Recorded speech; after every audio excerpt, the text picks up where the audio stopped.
Britain का दावा है कि सीरिया भेजी गई राहत सामग्री की आड़ में वहां संग्राम छिड़ सकता है। सीरिया 2011 से ही गृह युद्ध की आग में झुलस रहा है, जबकि 6 फरवरी को आए विनाशकारी भूकंप ने उसके कई शहर तबाह कर दिए।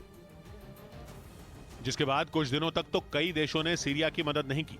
वहीं तुर्की में राहत अभियान चला रहे कई अंतर्राष्ट्रीय संगठनों ने भी सीरिया की सुध नहीं ली। हालांकि जब इस पर दबाव बना तब एक साथ कई देश उसकी मदद के लिए आगे आए और उन्होंने न सिर्फ बड़े पैमाने पर राहत सामग्री भिजवाई बल्कि सीरिया को करोड़ों डॉलर के फंड भी दिए। लेकिन इस बीच ब्रिटेन का दावा है कि सीरिया में यही मदद नए संग्राम की जड़ बन सकती है। और इसके लिए ब्रिटेन ने ये दलील दी कि इस मदद के नाम पर वहां की बशर अल असद सरकार राजनीतिक फायदा उठाने की कोशिश कर सकती है, जो सीरिया के कई इलाकों पर कब्जा जमाए बैठे विद्रोहियों को भड़का देगी। ऐसे में विद्रोहियों और वहां की सेना के बीच कभी भी भयंकर युद्ध छिड़ जाएगा, जो भूकंप की वजह से बर्बाद हो चुके सीरिया के लिए किसी भी लिहाज से सही नहीं होगा।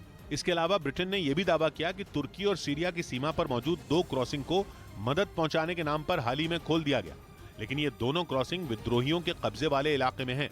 ऐसे में तुर्की के रास्ते जो भी मदद सीरिया तक पहुंचाई जा रही है वो वहां की सरकार को नहीं मिल पा रही। ब्रिटेन के मुताबिक इस वजह से भी बशर अल असद सरकार और विद्रोहियों के बीच लड़ाई और भड़क सकती है। असल में भूकंप आने से पहले तक तुर्की सीरिया के विद्रोहियों के पक्ष में खड़ा था और वहां की सरकार के खिलाफ जंग लड़ रहा था, जबकि बशर अल असद के समर्थन में पुतिन की सेना है। इस बीच विनाशकारी भूकंप से उबरने में जुटे सीरिया में इजराइल ने मिसाइलें बरसा दी, जिससे 5 लोगों की मौत हो गई। इस हमले में 15 से ज्यादा लोगों के घायल होने की भी खबर है।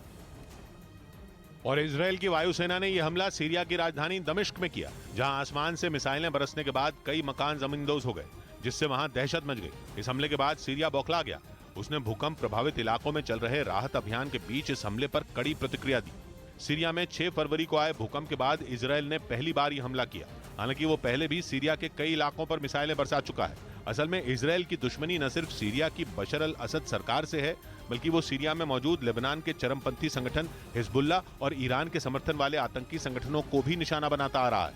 इजराइल का आरोप है कि सीरिया के ये आतंकी संगठन उसके देश में हमले की फिराक में रहते हैं।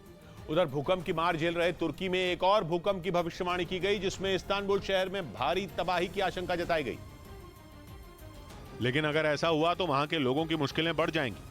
वैज्ञानिकों का अनुमान है कि 2030 तक इस्तांबुल में 7.5 की तीव्रता का भूकंप आ सकता है। तुर्की में 6 फरवरी को ही 7.8 की तीव्रता का भूकंप आया था, जिसमें हजारों लोगों की मौत हुई थी। लेकिन अगर इस्तांबुल में इतना तगड़ा भूकंप आता है तो वहां तबाही का अंदाजा लगा पाना भी मुश्किल हो जाएगा, क्योंकि इस्तांबुल तुर्की का सबसे बड़ा शहर है। वैज्ञानिकों का अनुमान है कि यहां भूकंप आने से 50,000 से 2 लाख इमारतें बर्बाद हो सकती हैं। इससे पहले 1999 में इस्तांबुल के पूर्वी हिस्से में 7.6 की तीव्रता का भूकंप आया था, जिसमें 17,000 से ज्यादा लोगों की मौत हुई थी।